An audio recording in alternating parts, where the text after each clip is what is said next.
పండగ వస్తున్నాయి కదా అని షాప్కి వెళ్ళి స్వీట్స్ ఎక్కువ తీసుకొస్తున్నారా? మీకు తెలియకుండానే మీరే విషయాన్ని కొనుక్కొని ఇంటికి తీసుకొస్తున్నట్టు లెక్క. ఈ వీడియో మొత్తం చూడండి, కంప్లీట్ గా అర్థమైపోయింది. మనం కొన్ని షాపుల్లో చూస్తూ ఉంటాం, కొన్ని రకమైన స్వీట్స్ మీద మనకి సిల్వర్ కోటింగ్ అయితే కనిపిస్తూ ఉంటుంది.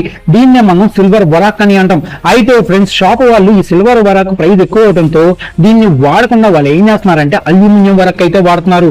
ఎందుకంటే అల్యూమినియం వరాక్ అనేది చాలా చీప్ లో వచ్చింది సిల్వర్ వరాక్ తో పోలిస్తే. మీరు కనుక ఈ అల్యూమినియం వరాక్ చేసిన స్వీట్స్ కనుక మీరు తింటే మీకు లివర్ డ్యామేజ్ అవ్వచ్చు, కిడ్నీ డ్యామేజ్ అవ్వచ్చు, నర్వ్ సిస్టమ్ డ్యామేజ్ కూడా అవ్వచ్చు. ముఖ్యంగా మీ ఇంట్లో ఉండే చిన్న పిల్లలు కానీ వృద్ధులు కానీ ఈ అల్యూమినియం వరాక్ యూజ్ చేసిన స్వీట్స్ కనుక తింటే వాళ్ళకే ఎక్కువ ప్రమాదం జరిగే అవకాశం ఉంది. మనం ఎలా తెలుసుకోవాలి ఆ స్వీట్స్ మీద ఉండే సిల్వర్ కోటింగ్ అనేది సిల్వర్ వరాక్ యూజ్ చేశారా లేదా అల్యూమినియం వరాక్ యూజ్ చేశారా అని తెలుసుకోవడం ఎలా అంటే, మీ చేతి వేలుని ఆ స్వీట్స్ పైన రుద్దండి.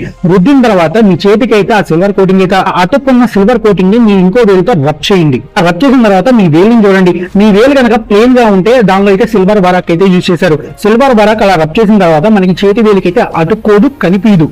ఒకవేళ అలా కాకుండా మీ చేతికి తెల్లగా గనక ఉందనుకోండి, అదైతే అల్యూమినియం వరాక్ అయితే యూజ్ చేశారు. అల్యూమినియం వరాక్ తినడానికి పనికిరాదు. సిల్వర్ కోటింగ్ ని మనం దశాబ్దాల నుంచి మనం ఇండియన్ స్వీట్స్ లో అయితే వాడుతూనే ఉన్నాం. ఈ సిల్వర్ కోటింగ్ అయితే మనం తినొచ్చు, కానీ అల్యూమినియం కోటింగ్ ఉన్న ఈ స్వీట్స్ అయితే అస్సలు కొనుక్కొని ఇంటికి తీసుకురాకండి. ఈ వీడియోని అనుకుని మీ ఫ్రెండ్స్ అండ్ ఫ్యామిలీ మెంబర్స్ అందరికి షేర్ చేయండి. వీడియో నచ్చితే ఒక లైక్ చేయండి. మరిన్ని ఇన్ఫర్మేటివ్ వీడియోస్ కోసం మన ఛానల్ ని సబ్స్క్రైబ్ లేదా ఫాలో చేస్తూ అయితే ఉండండి.